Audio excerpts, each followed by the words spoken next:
Il y a quelques semaines sur Instagram, j'avais posté un questionnaire dans lequel je demandais tout simplement quels sont les personnages d'animé sur lesquels tu aimerais que je partage l'entraînement. Et à 2 reprises, dès le début, Saitama de One Punch Man a été cité. Du coup, on va partager son entraînement aujourd'hui. Comment va se passer la vidéo? Ça va se passer en 5 parties. D'abord, on va voir l'entraînement du héros, enfin du personnage principal et le contexte. Ensuite, on va voir si l'entraînement est réaliste ou non. Après, on va voir les avantages et les inconvénients de cet entraînement-là spécifiquement. Et puis, je vais vous parler de mon test, du test que j'ai fait et des conseils que je pourrais donner aux personnes qui ont envie de faire l'entraînement du One Punch Man.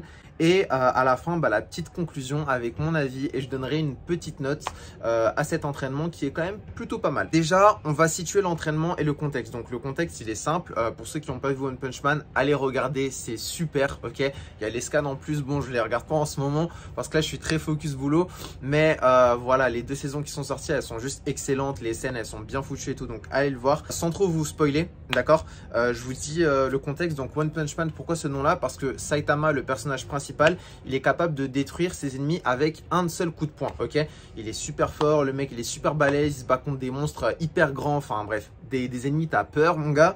Et du coup, à un moment, c'est même dès le 2e épisode qu'il révèle son entraînement. Alors ça c'est hyper cool parce que dans tous les mangas, dans tous les animes et tout, c'est rare qu'on voit des personnages explicitement donner leurs entraînements. Et là pour le coup, ça m'a énormément facilité la tâche. Il le dit clairement lors du 2e épisode de la saison 1. Il le dit, donc il a fait pendant 1 an ou 2 ou 3, je sais plus combien de temps il a fait ça. Mais son entraînement c'était donc 100 pompes, 100 squats, 100 abdos et 10 km de course. Enfin un truc comme ça, de toute façon je vous remettrai la scène.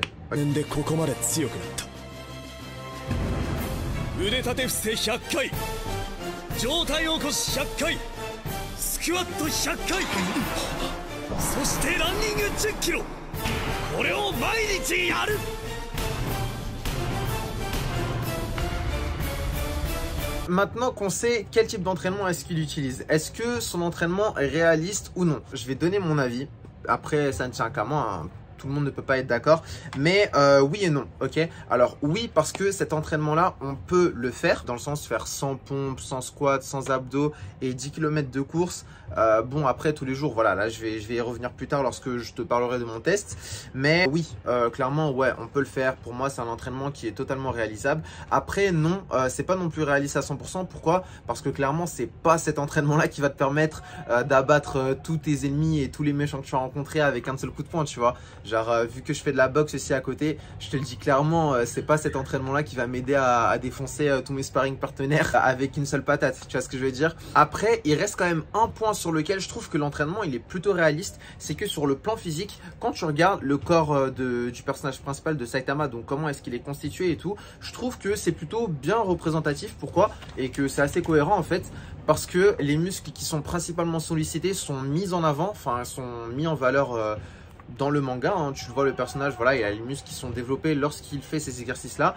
Et du coup, je trouve que par rapport à ça, c'est plutôt réaliste. Donc si tu veux faire le même entraînement que lui, voilà, tu peux t'attendre ou espérer avoir à peu près le même physique que lui. Après, chacun son corps. C'est mon avis, encore une fois. Tout le monde ne peut pas être d'accord, mais je te balance ma sauce. Quels sont les avantages et les inconvénients? Il y a plusieurs avantages, il y a plusieurs inconvénients. J'en ai listé 3 des 2 côtés. J'ai listé les 3 principaux et on commence tout de suite. Le premier avantage, c'est que presque tout le monde peut le faire. Alors, bien sûr, à l'exception des gros débutants qui ne maîtrisent pas les exercices de base, genre pompe, squat, abdos. Voilà, si tu sais pas maîtriser les exercices de base, j'ai fait une vidéo sur ma chaîne YouTube dans laquelle je t'explique comment réaliser les exercices de base. Sinon, le premier avantage, c'est que à moins de ne pas maîtriser les bases, l'entraînement il est accessible à tout le monde. Ok, tout le monde peut le faire. Deuxième avantage, c'est que en plus d'être accessible, je trouve que l'entraînement il est assez simple à réaliser dans le sens où tu as ta routine. Allez, 100 pompes, 100 squats, 100 abdos et après tes 10 km de course et c'est terminé, tu vois. Et tu répètes ça tous les jours, tous les jours, tous les jours. Alors, je dis que ça c'est assez simple. Pourquoi? Parce que tu vas pas te retrouver dans une routine push-pull legs dans laquelle, par exemple, un jour tu vas entraîner tous les exercices de poussée, un jour tu vas te faire tous les exercices de tirage, un jour tu vas faire les jambes, ou alors c'est pas comme un split dans lequel tu vas entraîner les épaules et les abdos le lundi, puis les jambes le mardi, puis après mercredi mercredi, t'entraînes les dorsaux et les lombaires. Et puis après, tu fais du cardio en autre jour. Enfin bref, là vraiment, tout est simplifié au maximum. Tu sais ce que tu as à faire, tu le répètes et basta quoi, tu vois. Et après, c'est terminé, t'as vu. Et le troisième avantage que je trouve avec cet entraînement, c'est que en fait, il travaille pratiquement la globalité des muscles de ton corps, tu vois. Genre quand tu vas travailler sur tes pompes, tu vas travailler principalement voilà, les muscles de tes bras, biceps, triceps, les épaules aussi un petit peu quand même, les avant-bras, les abdos aussi sont énormément sollicités. Tu vas aussi travailler la plupart des muscles de tes jambes lorsque tu vas faire les squats. Et vu que tu fais les 10 km de course, niveau cardio quand même, ça te met plutôt bien, tu vois. Après bon, à voir à quel rythme est-ce que tu fais ça, mais voilà, je trouve que le troisième avantage qui est assez intéressant, c'est que la globalité de ton corps est travaillée. Donc ça, c'est plutôt cool. Maintenant qu'on a vu les avantages, on va passer aux inconvénients. Et le premier inconvénient que j'ai envie de citer, c'est que malheureusement, cet entraînement-là, il va plus favoriser le travail d'endurance musculaire que la prise de masse ou alors que la puissance à l'état pur. Enfin, ce que je veux dire, c'est que tu vois, si tu fais cet entraînement-là, t'attends pas à avoir le corps de Baki, tu vois. Genre, on sait très bien qu'au-delà d'un certain nombre de répétitions, pour ma part, je dirais qu'à partir de 15 répétitions par série, voilà, là, c'est plus la puissance ni le volume musculaire qui est travaillé, mais c'est plus l'endurance musculaire qui travaille. Alors oui, ça reste intéressant, c'est pas une mauvaise chose en soi, mais ça, c'est l'inconvénient pour la personne qui a vraiment envie d'obtenir un bon corps et d'avoir une réelle transformation physique. Deuxième inconvénient aussi, il faut que je te dise, et ça je vais te le détailler lors de mes ressentis lorsque j'aurai appliqué, enfin lorsque j'ai appliqué le test et tout, à la longue ça peut te fatiguer. Ok, à la longue ça peut te fatiguer, ça peut te saouler, ça peut fatiguer ton corps. Courir 10 km par jour, c'est pas facile, ok. Moi je l'avais fait pendant 5 jours d'affilée pendant le ramadan. Je faisais que ça, tu vois, genre j'avais pas forcément fait d'exercice musculaire avant. J'étais loin de taper une centaine de pompes, une centaine d'abdos et une centaine de squats d'un coup quoi, tu vois ce que je veux dire. Donc clairement ouais, pour moi ce sera plus sur la partie running, à moins d'être vraiment bon dans ce domaine là. Je trouve qu'à la longue ça peut te fatiguer, surtout après avoir fait des exercices musculaires comme ceux qui sont indiqués dans cet entraînement là. Enfin, le troisième inconvénient, et ça c'est vraiment ce que je trouve dommage, mais bon on peut pas tout avoir aussi en même temps, c'est que je trouve pour ma part que l'entraînement il est pas complet, ok. Pas complet pourquoi? Pas complet parce que malheureusement il y a des muscles qui ne sont pas travaillés, notamment les dorsaux, les grands dorsaux. Moi personnellement j'aurais peut-être rajouté des tractions ou quelque chose comme ça, tu vois, mais voilà, l'entraînement il était déjà assez éprouvant. Je voulais le tester pour faire un feedback complet et voilà, il est pas complet malheureusement. Ça c'est mon avis, encore une fois. Il y a des muscles qui ne sont malheureusement pas travaillés, aussi l'explosivité n'est pas travaillée, la masse musculaire n'est pas forcément travaillée à son maximum. Et du coup, bon, je trouve que comme programme, on pourrait trouver mieux. Maintenant, je vais être honnête avec toi, le programme d'entraînement, je l'ai testé une fois, ok. Je l'ai testé, j'ai fait ça pendant un jour, hein, clairement. Je me suis pas entraîné pendant toute la journée, mais tu as compris, ok.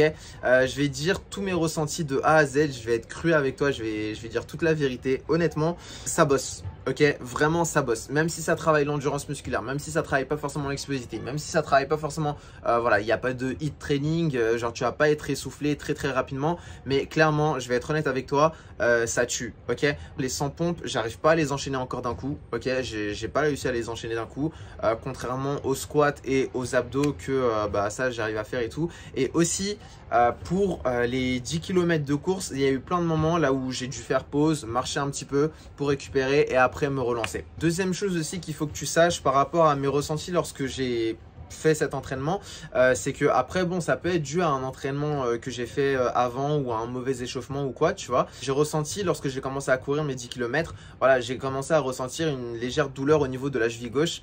Donc voilà, clairement dès que je l'ai ressenti, je me suis dit ouais bon, cet entraînement là je pourrais pas le reproduire demain sans sentir quelque chose, tu vois. Après faut savoir aussi, mon corps il est pas tout correct, hein. 2 fois d'affilée, enfin 2 fois à 2 moments je me suis détruit le ménisque. Donc voilà, maintenant ça va beaucoup mieux. J'ai eu d'autres blessures aussi dues aux compétitions que j'ai faites dans le street workout.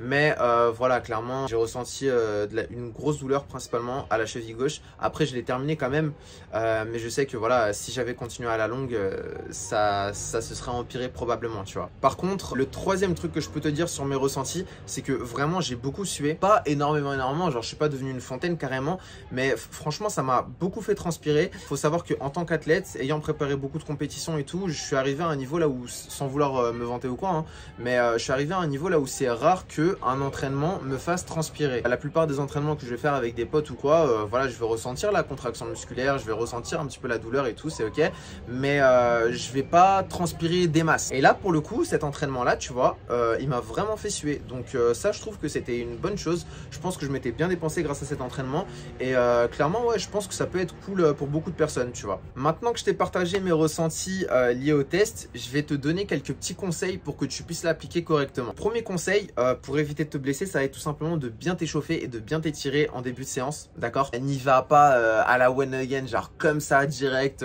tu te jettes dans la gueule du loup. Non, non, non, ça marche pas comme ça, mon gars. Vas-y, tranquille, tu vois, tu t'échauffes bien comme il faut, surtout les chevilles, les poignets, les coudes, enfin, toutes les articulations qui vont bouger. Voilà, échauffe-toi bien correctement, ok? C'est hyper important. Deuxième conseil aussi que je peux t'apporter, c'est que vu que moi, personnellement, ça m'a fait transpirer, c'est un entraînement que j'allais pas faire pendant le ramadan, je te le dis tout de suite. Mais voilà, le deuxième conseil que j'ai envie de t'apporter, ça va être de bien t'hydrater, ok? Prends une bouteille d'eau avec toi, surtout si là, en ce moment, il fait chaud, il y a l'été qui arrive. En tout cas, pour les personnes qui sont sur Paris et en France en général. Mais voilà, surtout s'il fait chaud, voilà, prends une bouteille d'eau à côté de toi, hydrate-toi, comme ça, au moins, t'es tranquille, ok?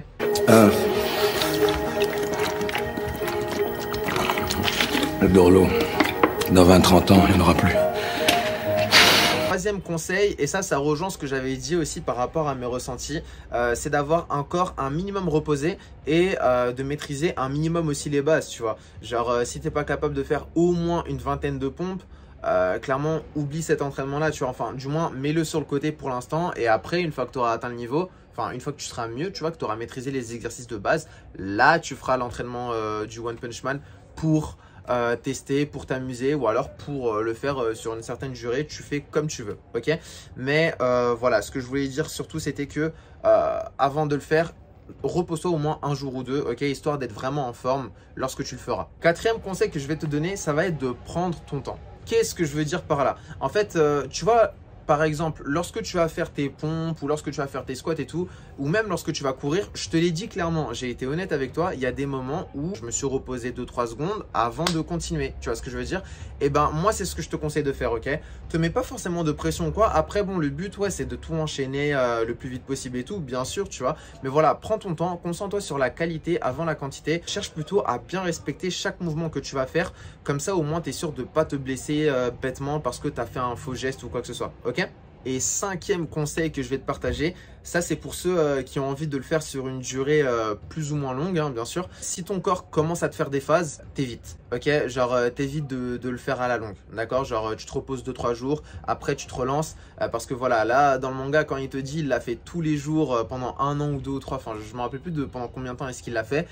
Jusqu'à en perdre les cheveux, le mec, il le dit clairement, t'évites, ok? Genre tu te reposes un petit peu, voilà, 2-3 jours et tout, oublie pas, voilà, ton corps, t'es un être humain, ton corps il a des limites, chaque organe ne peut pas être remplacé. Bon, bien sûr, on a des organes artificiels et tout qui existent, mais ce sera pas la même chose, ok? Donc fais attention à ça, respecte ton corps. Si tu sens que ton corps il te fait des phases vraiment cheloues, mon gars, tu sens que tu as mal à un endroit là où tu as pas mal d'habitude, t'évites, ok? Tu te calmes, surtout si c'est une douleur qui a rien à voir avec tes muscles, ok? Donc voilà, si c'est une douleur qui est articulaire ou au niveau de tes os et tout, tu te calmes direct et tu prends du temps pour te reposer, d'accord? Maintenant, on passe à la toute dernière partie, la conclusion. Alors, cet entraînement-là, avec tous les avantages qu'il y a et tous les inconvénients que j'ai pu trouver et le test que j'ai pu faire, je lui mets une note de 7 sur 10. Alors, pourquoi 7 sur 10? Parce que, comme je l'ai dit, voilà, clairement, c'est un entraînement qui est relativement plutôt complet.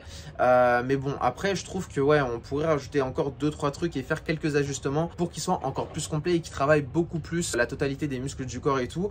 Aussi, le truc que je trouve qui est un petit peu chiant, c'est que, voilà, il l'a fait tous les jours. Il y a des gens qui pourraient le faire tous les jours, je pense, c'est possible.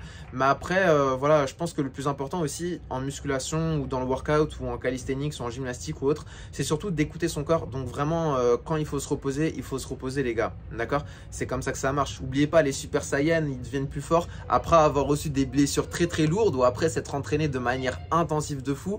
Mais il faut qu'ils récupèrent leur énergie pour ensuite devenir plus fort qu'avant, ok? C'est comme ça que ça marche. Là où tu gagnes de la puissance, là où tu gagnes de la force, c'est pas exactement au niveau de l'entraînement, mais c'est surtout lorsque tu vas récupérer de l'entraînement que tu as fait, tu vois. Et bien sûr, plus l'entraînement il a été intensif, plus justement lorsque tu vas récupérer, ton niveau de force, d'énergie et de puissance va monter en conséquence, d'accord? Voilà, moi c'est le seul truc que j'aimerais rajouter à la fin. Et sinon, bah à part ça, écoute, voilà, à part les jours de repos, les tractions ou autres, voilà, j'aurais peut-être rajouté d'autres exercices en plus où j'aurais fait différemment. Mais je pense que voilà, j'ai à peu près tout dit. Je pense que je t'ai dit du moins le principal avec mon avis et tout ce qui pourrait t'aider afin d'appliquer cet entraînement au mieux. Cette vidéo est terminée les amis, j'espère que vous avez kiffé, j'espère que tu as kiffé. Si tu en veux d'autres, il y en a d'autres qui vont arriver, hein, notamment il y a les entraînements de Zoro dans One Piece, de Ichigo Kurosaki dans Bleach. Il y a aussi d'autres personnages d'anime qui ont été cités dans ma story Instagram. Si tu ne me suis pas sur Instagram, c'est Napzolite, tu as tout qui est dans la description. Si tu veux bosser avec moi, que ce soit pour perdre du gras, pour prendre de la masse musculaire ou alors pour transformer ton physique sans avoir besoin d'aller en salle de musculation et tout ça au poids du corps, et bah frérot, ça se passe aussi dans la description. Sinon, abonne-toi si tu veux voir la suite, les prochaines vidéos et tout. N'hésite pas à me rejoindre sur mes autres réseaux sociaux. Et je te dis à la prochaine. Ciao, ciao.